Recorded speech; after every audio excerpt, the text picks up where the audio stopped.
Tamil High Speed 120 words per minute, August 2014.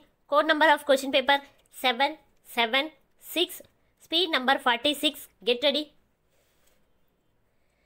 Start.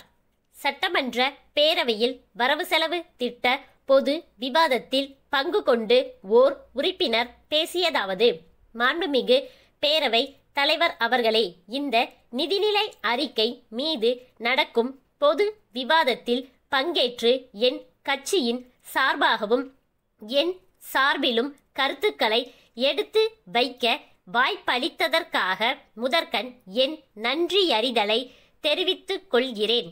என்னை தேர்ந்தெடுத்து இந்த மாமன்றத்திற்கு உறுப்பினராக அனுப்பி வைத்த என் கட்சி தலைமைக்கும் எனது தொகுதி மக்களுக்கும் எனது நன்றியினை தெரிவித்துக் கொள்ள விரும்புகிறேன்.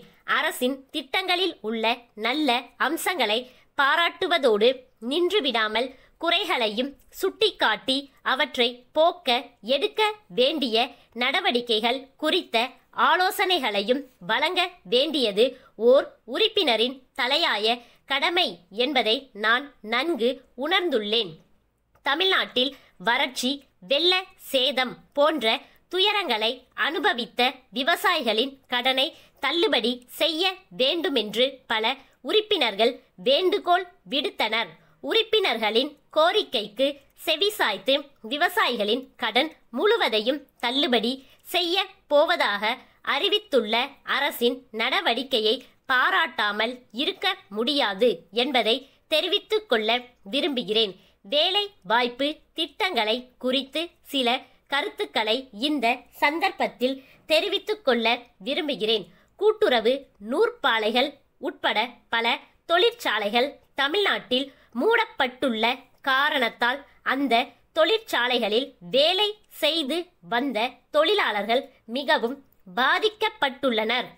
மூடப்பட்ட தொழிற்சாலைகள் எந்தெந்த காரணங்களால் மூடப்பட்டுள்ளன என்பதை ஆராய்ந்து அவற்றை திறந்து செயல்பட வைப்பதற்கான முயற்சியினை அரசு மேற்கொள்ள வேண்டியது அவசியம் என்று வலியுறுத்தி கூற விரும்புகிறேன்.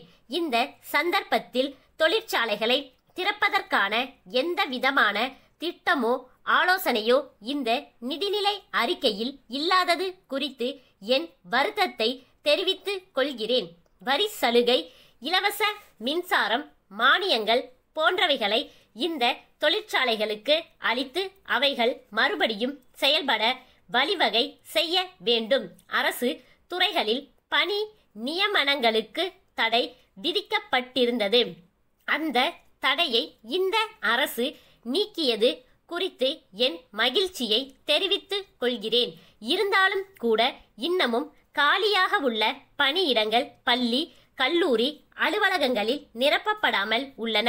இது குறித்து கேட்கிற நேரங்களில் ஒவ்வொரு இடத்தில் ஒவ்வொரு காரணம் கூறப்பட்டு வருகிறது. எந்த காரணத்தினால் பணி காலியிடங்கள் நிரப்பப்படாமல் இருந்தாலும் அரசின் வேலைகள் பாதிக்கப்படுவதோடு மட்டுமல்லாமல் வேலை இல்லாமல் காத்திருக்கும் படிப்பு முடித்த வாலிபர்கள் ஏமாற்றத்தோடு வாழ்கிற நிலைமை ஏற்படுகிறது.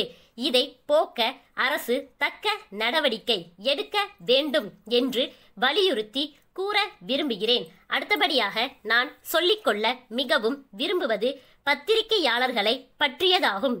அன்றாட நிகழ்வுகளை மிகுந்த சிரமங்களுக்கு இடையில் சேகரித்து மக்களுக்கு எடுத்து காட்டும் பணியை செய்கிற அவர்களுக்கு குறிப்பிட்டு சொல்லும்படியான சலுகைகள் எதுவும் இல்லை என்று தோன்றுகிறது. ஏதோ பேருந்து பயணத்திற்கு சலுகை, வீடு கட்டி கொள்வதற்கு கடன் போன்றவைகளே இருப்பதாக தெரிகிறது. பத்திரிகையாளர் நல வாரியம் என்று துவக்கப்பட்டால் அதன் மூலம் அவர்களது குறைகள் அவ்வப்போது நீங்க வழி ஏற்படும் என்பதை அரசின் கவனத்திற்கு கொண்டுவர பெரிதும் விரும்புகிறேன். குடிசை மாற்று வாரியம் பல ஆண்டுகளுக்கு முன்னரே அமைக்கப்பட்டாலும் அது மாநகராட்சி பகுதிகளில் மட்டுமே செயல்பட்டு வருகிறது. இந்த நிலை மாற்றப்பட வேண்டியது மிகவும் அவசியம். குடிசை மாற்று வாரிய திட்டத்தை தமிழ்நாடு முழுவதிலும் குறிப்பாக கிராம பகுதிகளிலும் கூட விரிவுபடுத்த வேண்டிய அவசியம் ஏற்பட்டு உள்ளது என்பதை தெரிவித்துக் கொள்ள ஆசைப்படுகிறேன். பேச வாய்ப்பு அளித்ததற்கு நன்றி கூறி உரையை முடித்துக் கொள்கிறேன். ஸ்டாப்.